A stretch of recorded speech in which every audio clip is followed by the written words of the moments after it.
কনসেপ্টগুলো বুঝতে হবে।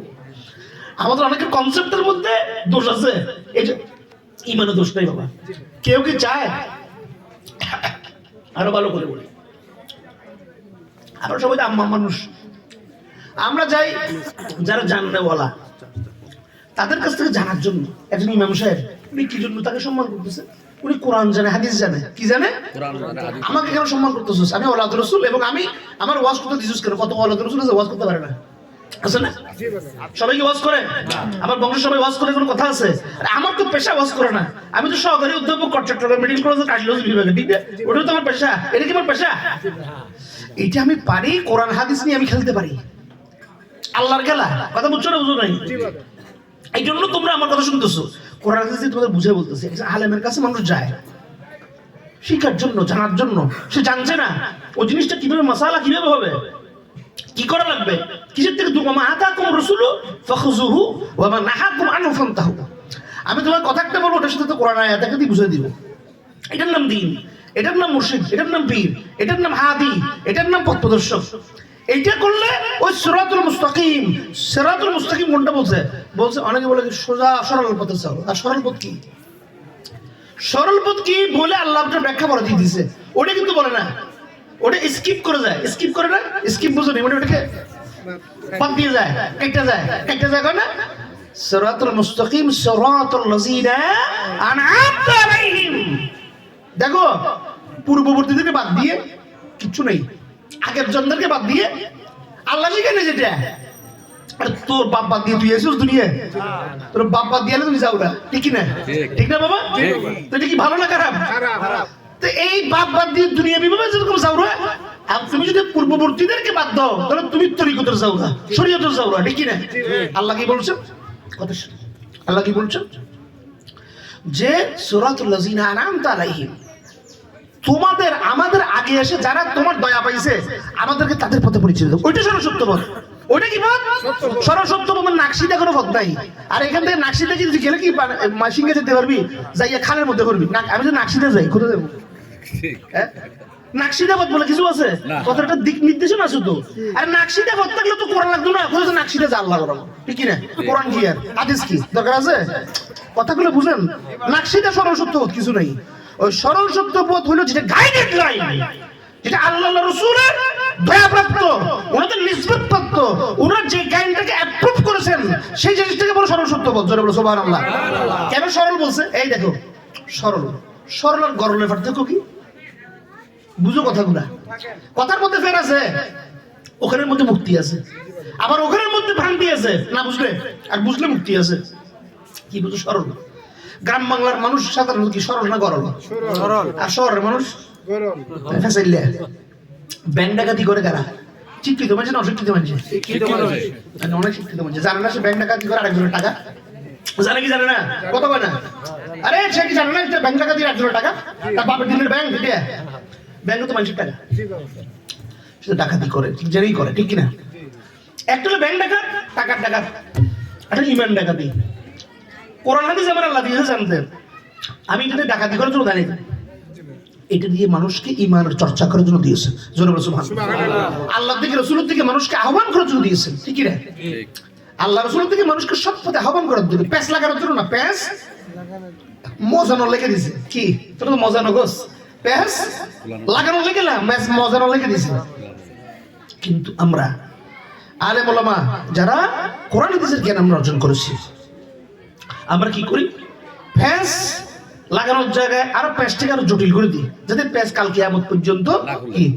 অনেক মিস্ত্রি আছে না, কারেন্টের কাছে এমন বের করে দেয়, এমন একটা প্যাঁচ লাগাই দেয় ওই ফিটে কতদিন পর ওই হাতে যেন আইতে পারে, তুই ভিজিট লইতে পারে, ঠিক কিনা? আছে নাকি নাই? তরিকত তাসাউফ কিন্তু না, তরিকত তাসাউফ উন্মুক্ত। কি উন্মুক্ত? তোমার খুলে দিবে, তোমার প্যাচ খুলে তোমাকে ওপেন করে দিবে। তুমি তোমার ওপেন জগতে তোমার আল্লাহ রাসূলের যে পথে আছে তুমি সেটা চলবা। তোমার প্রত্যেক জায়গায় আমি কেন ইন্টারাপশন করব? তোমাকে আল্লাহ সে নিয়ামত দিয়েছে, আমার কাজ হলো সে নিয়ামতটাকে তোমাকে দেখিয়ে দেয়া, তুমি সে নিয়ামত দিয়ে চলবা। তোমার নিয়ামত ধরে ধরে ধরে ধরে তোমাকে চামচ দিয়ে খাওয়াইতে হবে, এটা কোনো পীর মুর্শিদের কাজটা। কথা কি বুঝছেন না বুঝেন নাই? পথ প্রদর্শক মানে হলো তোমাকে চামচ দিয়ে খাওয়াইতে হবে না, তুমি খাওয়াটা কিভাবে তুমি তৈরি করবা, তোমার জিনিসটাকে তুমি কিভাবে তৈরি করে নিবা, সেই তৈরির মাল ম্যাটেরিয়াল। বাবুর্চি অনেক রকম আছে, আছে না? সবার খানা কি একই রকম হয়? এক একজনের ঝাল বেশি দেয়, এক একজনের এক একটা সিস্টেম আছে। একজন একটু রান্না করার আগে একটু কষায় রান্না, তার একটা টেকনিক আছে, হিকমত আছে। কি আছে? কি আছে? হিকমত আছে, ঠিক না? রব্বানা ওয়া বা'আস ফীহিম রাসূলাম মিনহুম ইয়াতলু আলাইহিম আয়াতিকা ওয়া ইউআল্লিমুহুমুল কিতাবা ওয়াল হিকমা ইন্নাকা আনতাল আজিজুল হাকীম। আমার আল্লাহ বলছেন যে আমি তোমাদের জন্য এমন একজন নবী প্রেরণ করেছি যে নবী কি করবে? তোমাদেরকে কোরআনের আয়াত শিখাবে, ইউআল্লিমুহুমুল কিতাব, কোরআনের জ্ঞান শিখাবেন, ওয়াল হিকমা, এবং জ্ঞানের বিশেষ জ্ঞান শিখাবেন। কথা বুঝছেন না? বুঝো নাই? তাহলে হিকমত এটা কিন্তু দরকার আছে নাকি দরকার নাই? হিকমত কৌশলে সবকিছু আল্লাহ রাব্বুল আলামিন দিয়ে মানবকে ইন্নী জাইলুন ফিল আরদি খলিফাতান করে পাঠিয়েছে। জোরে বলো সুবহানাল্লাহ। কিন্তু এখন সমস্যা কি জানো বা? অনেক সময় আমার মধ্যে কি আছে আমি জানি না। যেমন আরো সহজে বলি, মানিকগঞ্জ গ্যাস ফিল্টার আছে না? গ্যাস ফিল্টার আছে? কই আছে? মেইন রোডে। গ্যাসের ফিল্টার কি মানে গ্যাস পাওয়া যায়? এই ফিল্টার হ্যাঁ সিঙ্গারে গ্যাস নাই, আছে সিঙ্গারে নাই, ফিল্টার আছে এমনি, কিন্তু গ্যাসেরই নাই, কোপ নাই গ্যাসের। আচ্ছা মানিকগঞ্জ না সিলেটে অনেক আছে না? আছে, অনেক আছে সিলেটে, ভরপুর, ঠিক কি না? অনেক অনেক। ওই যে কুমিল্লা, মুরাদনগর, এই বাখাবাদ আছে না কতগুলো, অনেক জায়গা আছে। এই গ্যাসের যে সম্পদটা আল্লাহ দিয়েছে, এটা এটা কাদের সম্পদ? মুরাদনগরের সম্পদ, এটা কাদের? মানে সিলেটে যেটা পাওয়া গেছে কাদের? সরকার। বাংলাদেশের। কার? বাংলাদেশ সরকারের। সিলেট বাংলাদেশের না? তো এই সম্পদটা কার? বাংলাদেশের। মানে আপামর জনসাধারণ সবার, ঠিক কি না? টাকার মধ্যে যেমন লেখা থাকে চাইবে মাত্র কি কেন সবার জন্য, তুই ধরে রাখলে হবে না, ঠিক কি না? এগুলোকে বুঝাচ্ছি কেন? হেদায়েত তো সবার জন্য, ইমান সবার জন্য। এটা আমি ধরে রাখার কোনো অধিকার আমার নাই, মৌলানা সাহেবের অধিকার নাই। এটা অধিকার হচ্ছে মানুষ চাও মাত্র বাল্লিক মা উনজিলা ইলাইহি মির রাব্বিক। আমার আল্লাহকে আল্লাহ বলছেন, নবীকে আল্লাহ বলছেন যে তোমার প্রতি আমি যা দিছি তুমি তোমার গোলামদের মতো ছড়াই দাও। এই ওয়াজ বলার কারণ কি? এগুলো করার কারণ কি?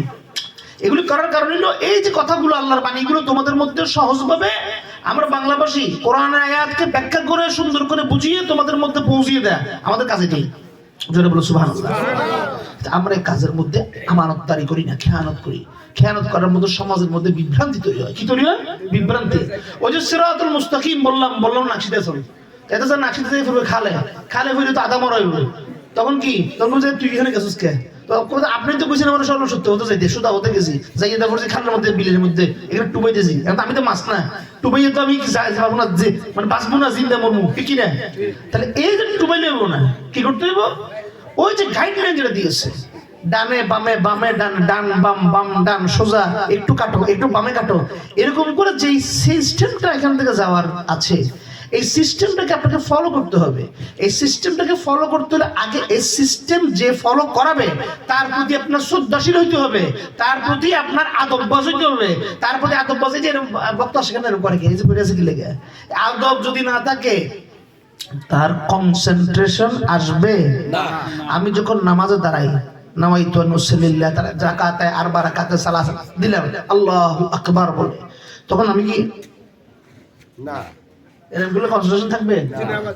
তখন আমি এক মনে এক ধ্যানে কি আমার মালিককে আমি দেখছি না, সেই অদেখা মালিকের প্রতি বিশ্বাসে, ঈমানগত বিশ্বাসে আমার দয়াল নবী হুজুর পাক সাল্লাল্লাহু আলাইহি ওয়াসাল্লাম তিনি তাকে দেখিয়ে সমগ্র জগৎকে আল্লাহকে দেখিয়েছেন। আবু বকর, ওমর, ওসমান, আলী শের খুদা যারা ইসলাম ধর্ম গ্রহণ করেছেন, আল্লাহকে লা ইলাহা ইল্লাল্লাহ কথা বলতে এসেছে। কি আল্লাহকে দেখেছেন? কাকে দেখেছেন? নবীকে দেখেছেন।